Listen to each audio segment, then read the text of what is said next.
Everybody, it's JetsCentral coming back with a preview video for the upcoming Week 12 matchup between the Oakland Raiders at the New York Jets. Okay, huge game for the Raiders. I mean, right now they're currently fighting with the Chiefs for the AFC West divisional crown. I mean, that's a tight race. Okay, not only that, but they're also in play for a wild card position. I mean, they're battling with the Steelers, they're battling with the Bills, they're battling with the Houston Texans and the Colts for one of those wild card positions. So the Raiders are going to be flying cross country to MetLife Stadium to get a victory. I don't expect the Raiders to sleep on the Jets. I don't expect John Gruden to be unprepared for this Jets team. And quite frankly, the Raiders have way more talent than we do anyway. So it's going to be a tough matchup. But hear me out for just 1 second, okay? And yes, this statement might warrant me a trip to the mental institution, but hear me out and bear with me. The Jets are coming off 2 straight victories, right? New York Giants, Washington Redskins. 2-0, pretty solid. And yes, you can make the argument, great, we beat 2 of the bottom 5 teams in the league. But nonetheless, 2-0 over the last 2 weeks. If we can get a home victory against the Raiders, making it 3 straight wins, our next 2 games, Cincinnati Bengals, record-wise, the worst team in the league.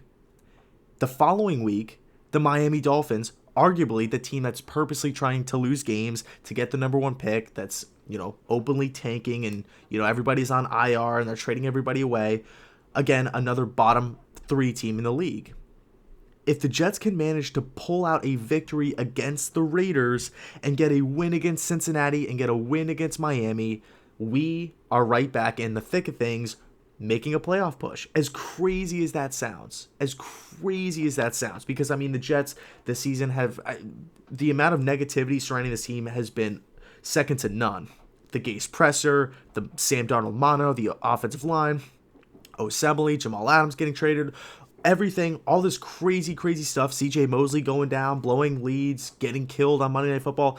With all of this crap that surrounded this Jets team, we could possibly be back in the thick of things in a couple weeks.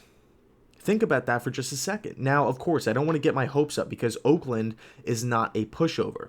And I actually want to take a second to tip my cap to not only just the Raiders organization, but to the Raiders fans as well. Last season in Oakland, obviously, and that's definitely tough. I couldn't imagine my favorite team moving, just picking up and moving and just saying, goodbye. It's been a nice run.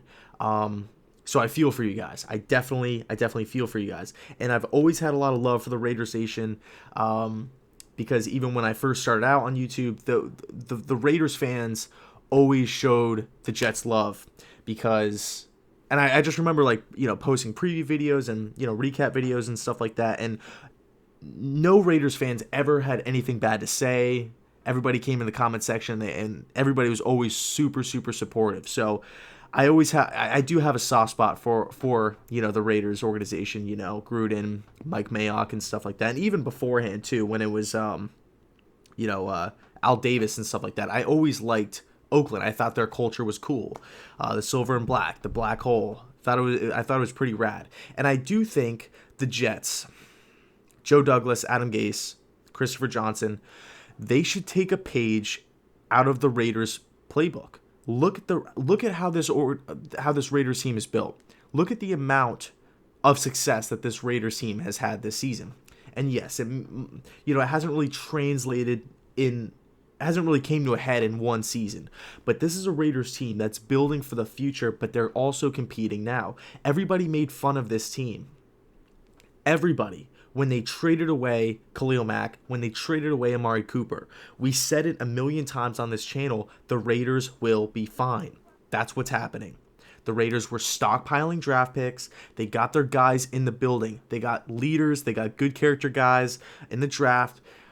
They got playmakers with high ceilings. You look at guys like the guy that's going to win Offensive Rookie of the Year, Josh Jacobs at running back. I mean, this guy's an absolute tank. You look at Colt Miller, The overall production of this offensive line has been great. Derek Carr has not been sacked that much this season. You look at a guy like Jonathan Abram at safety, who, yes, went down with an injury, but literally this guy reminds me of a young Jamal Adams, the way he flies around the football field, the way even how he kind of talks and looks, it's kind of weird. He kind of looks like Jamal Adams. They remind me so much of each other. He was a dog at Mississippi State. The guy was a complete beast. I could go down the list of how many good young players that they have in the building. Outside of Antonio Brown, because that's a different situation, didn't work out in Pittsburgh, didn't work out in Oakland, didn't work out in New England. Every move that this Raiders team has made has benefited the team or has worked out. I mean, even guys like Richie Incognito. Look at Tyrell Williams on the outside. I mean, this guy's stepping up, making plays. He wasn't this type of, or this caliber, of a wide receiver when he was with the Chargers. I mean, the Raiders know what they're doing. Hunter Renfrow. Max Crosby. I mean, even other guys too. Maurice Hurst. The Raiders have young talent. They're going in the right direction. And keep in mind, they have 2 first-round picks this season. So Oakland is going to be, they're going to be a force to be reckoned with in the coming future. But as far as this Sunday goes, not going to lie to you, I'm kind of nervous for this game. I do think Oakland's going to come into MetLife and really just dominate the trenches. Like I said before, the offensive line of Oakland, they do their thing. They know what they're doing. John Gruden has a fantastic background coaching of, like, he knows what he's doing as far as, guard, center, and tackle play. John Gruden knows what he's doing. Derek Carr has not been on the ground that much this season. Derek Carr has been efficient. He's been completing a lot of passes, and the Raiders offense really running the West Coast system, a lot of under center stuff I really like to see. Just playing really well in the trenches. It's going to be hard to stop. And, you take a look across the field, across the line of scrimmage, at the Jets defense side of the football, and they don't have that many pass rushers, right? We don't have a Von Miller. We don't have a Khalil Mack. We don't have, a guy like Yannick Ngakoue. Hopefully next season when he's a free agent, but I digress. The point is, the Raiders have talent. They have more talent than the Jets do. So it's going to be, I'm hoping it's a competitive matchup. I'm hoping the Jets go in there and get the victory. But I do expect Oakland to be playing like their hair's on fire because, it's now mid to late November.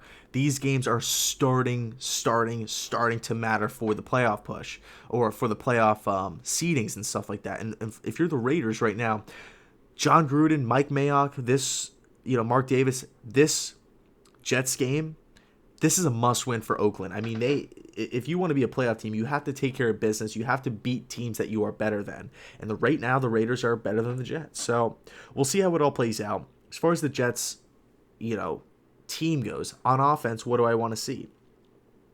I don't want to see any turnovers, okay? Darnold, he threw, a couple touchdown passes against the Redskins. For the most part, he looked good in the Giants game. I'm not going to say he looked great. I'm not going to say he looked excellent because there were some mistakes made in the Giants matchup, but let's continue to build off what we've had success at. I don't want to see these stupid turnovers, right? Where, almost like the screen against Washington. I mean, that just cannot happen. It's boneheaded plays. We just can't have turnovers on the offense side of the football. With that being said, Crowder dominated against Washington. We need to get Crowder the football. This guy's an electrifying player and been a pretty good signing by Mike McCagnon, but overall, we need to force feed him the football. And really, that's just kind of what I want to see on offense. Get Le'Veon involved, obviously.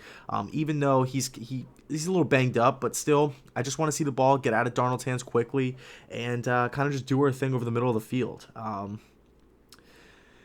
as far as on defense, let's just hope that we could get after the passer, because if Derek Carr has all day to throw, going up against this cornerback room, it might be a long day. I mean, Trumaine Johnson, what's going on with him? We don't even have to go through it. We already know what's going on with the cornerback room. We don't have talent. We're hurt. We're injured. We got to get better at the room. But let's see if Blesian Austin can step up and stack up his third good game in a row. Jamal Adams has been on a tear. A couple other guys, Nathan Shepard was out there making plays. So we'll see. We'll see how it goes this Sunday. Let me know your thoughts down below in the comment section.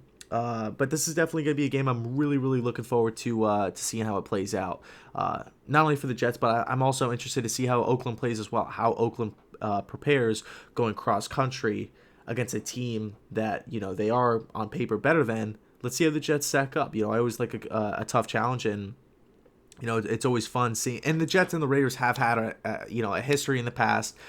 Going back years and years, 90s, 80s, and stuff like that too. So it should be a fun game. I'm pumped up for it. Let me know your thoughts down below, and thanks so much for watching. And as always, go Jets.